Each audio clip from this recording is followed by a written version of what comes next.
Justement, en fonction des situations, on va aller un peu plus loin justement là-dedans. Justement, dans quelles situations les antioxydants vont être utiles, voire peut-être même indispensables hein, chez les sportifs. Oui, alors j'avais cité quelques situations, par Mhm. exemple, donc les situations les plus où les antioxydants sont les plus utiles, c'est en général des situations où soit la charge d'entraînement est extrêmement élevée, pas par exemple Ouais. pour un sportif qui est au cours d'un mésocycle de récupération ou d'un mésocycle ordinaire. En général, on ne va pas le supplémenter. Je dis bien en général, il y a des spécificités aussi. Mais en général, en règle générale, on ne va pas le supplémenter en antioxydants. S'il a une alimentation qui est bien équilibrée, qui est Mhm. riche en antioxydants, etc. Sinon, c'est autre chose, c'est une autre discussion. Pourquoi? Pour justement ce que j'ai déjà expliqué, le fait qu'il faut quand même un certain niveau de stress oxydatif. Il faut laisser quand même le métabolisme s'adapter au stress Mhm. oxydatif. Euh, Sinon, les périodes où il y a une charge d'entraînement très importante, donc période pré-compétitive par exemple, dans certains sports, dans d'autres sports, la période pré-compétitive est plus légère, mais dans certains sports, elle est plus importante, plus intense.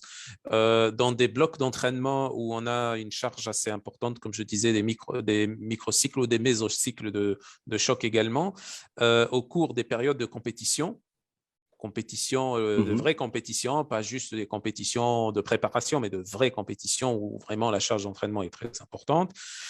Également dans les cas de syndrome du surentraînement, ça, c'est une indication extrêmement importante. C'est pas juste, il faut bien comprendre ce que c'est que ce syndrome du surentraînement. C'est codifié, hein, c'est pas juste je me suis entraîné un peu plus.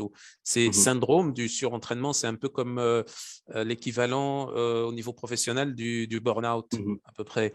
Sauf que c'est chez le sportif, ça se manifeste par plein de choses, une baisse de la performance, par beaucoup d'inflammation, par une susceptibilité aux blessures, par un manque de sommeil, par beaucoup de stress, par etc. Plein de choses qui Et peuvent. bizarrement aussi, contre toute attente, l'envie de s'entraîner, le besoin, l'impression d'avoir le besoin de s'entraîner plus. Oui, exactement. Oui, Et, c'est ça. et c'est vrai que c'est une question qu'on peut poser à des sportifs qui sont, je connais un peu le sujet, un peu de loin ou de très près, pardon. Et la première question à poser à un sportif, c'est est-ce que tu as besoin, tu fais une contre-performance, mais est-ce que ressens le besoin de t'entraîner ou tu ressens le besoin de te reposer? Si le sportif dit non, non, il faut absolument que je m'entraîne, on peut avoir déjà une petite indication qu'il part vers ou Exactement. qu'il est dans le surentraînement. Pardon de Exactement. t'avoir Et interrompu. Ouais. non, ça va. Dans ce cas, la première hypothèse à avoir en tête, c'est justement Mhm. syndrome du surentraînement. Et à ce moment-là, on Mhm. commence à chercher les autres signes. Ouais. C'est vrai que c'est le premier signal. C'est en quelque sorte un signal prédictif, en fait. Mhm. Parfois même, on arrive à rattraper le coup avant même que le syndrome de surentraînement s'installe vraiment. Alors, comme Euh, je sais que tu connais vraiment bien le sujet, déjà, je prends rendez-vous avec toi pour qu'on traite ce sujet-là parce que c'est un sujet qui me passionne pour l'avoir vécu assez régulièrement pour moi ou pour des sportifs que je suis ou que je suivais à l'époque. Donc voilà, on y reviendra avec grand ultérieurement plaisir, sur oui. le sujet du surentraînement qui est vraiment intéressant. Avec grand plaisir. Donc, donc, en gros, pour résumer, les microcycles, mésocycles, blocs Mhm. d'entraînement de choc, intensité élevée, les périodes pré-compétitives dans certains sports, si c'est des périodes à intensité élevée. Mhm. Ici, ce n'est pas tous les sports qui sont concernés, bien entendu. Également, les périodes compétitives, où là, par exemple, l'usage des polyphénols serait justifié. Les périodes compétitives à titre préventif déjà. Donc ça, c'est assez important. Même la période post-compétitive, c'est-à-dire la période qui suit immédiatement la compétition, les vraies compétitions, pas Mhm. juste les compétitions, comme j'ai dit, préparatoires. Euh, donc ça serait, on va dire, les moments où on peut, et le syndrome du surentraînement spécifiquement pour chacun des sportifs. Ou alors, à ce moment-là, plus Mhm. spécifiquement, si on voit que, parce que c'est pas tous les sportifs qui font ça et c'est pas disponible pour tout le monde et c'est pas tout le monde qui a les moyens de faire ça, si Mhm. on arrive à faire, par exemple, un bilan du stress oxydatif, avec les métabolites du stress oxydatif, les enzymes et ainsi de suite, les antioxydants, et qu'on voit qu'il y a un déséquilibre et un problème, un vrai problème au niveau du bilan, à ce moment-là, on pourrait, même en dehors de toutes ces situations que j'ai citées, on pourrait à ce moment-là envisager Mhm. une prise aussi d'antioxydants. Et maintenant, il y a une autre situation, puisqu'on parle de sportifs, là, et donc selon le jargon que je suis en train d'utiliser depuis tout à l'heure, on comprend bien on parle ici de sportifs professionnels.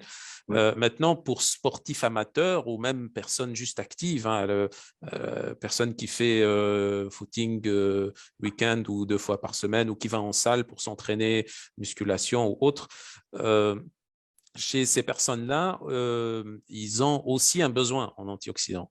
Mhm. C'est un besoin ça dépend, qui pourrait être même plus important que chez les sportifs, puisque, comme on disait, les sportifs ont cet avantage, les professionnels ont cet avantage de pouvoir avoir ces adaptations métaboliques à l'antioxydation et autres, qui sont dus justement à un entraînement régulier, d'une certaine charge, avec une certaine méthodologie, etc. Donc, ils ont cet avantage-là.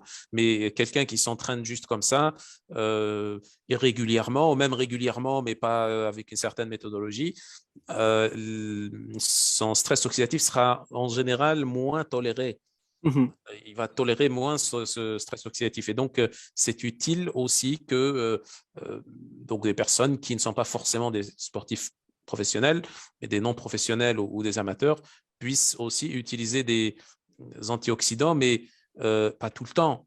Faire des cures d'antioxydants, surtout quand ils sentent le besoin, quand ils sentent qu'ils sont Mhm. fatigués, par exemple, qu'ils sont peut-être un peu déprimés à cause euh, de, de, enfin, qui sont fatigués, par exemple, D'accord. fatigue physique ou mentale, ou qui n'ont pas vraiment très envie d'aller s'entraîner pour une raison ou une autre, etc. Ça, ce sont des signes qui font que inconsciemment, l'organisme est en train de réagir pour dire ah, Mhm. stop, il y a ici peut-être qu'en plus du travail, en plus de la charge de travail, du stress et tout ça, si on rajoute encore plus d'efforts physiques, comme vous le faites déjà, qui est un peu excessif, ça va être trop pour l'organisme. À ce moment-là, c'est un moment idéal pour pouvoir peut-être augmenter, bien entendu, les antioxydants dans l'alimentation et peut-être ajouter aussi des Mhm. antioxydants en plus.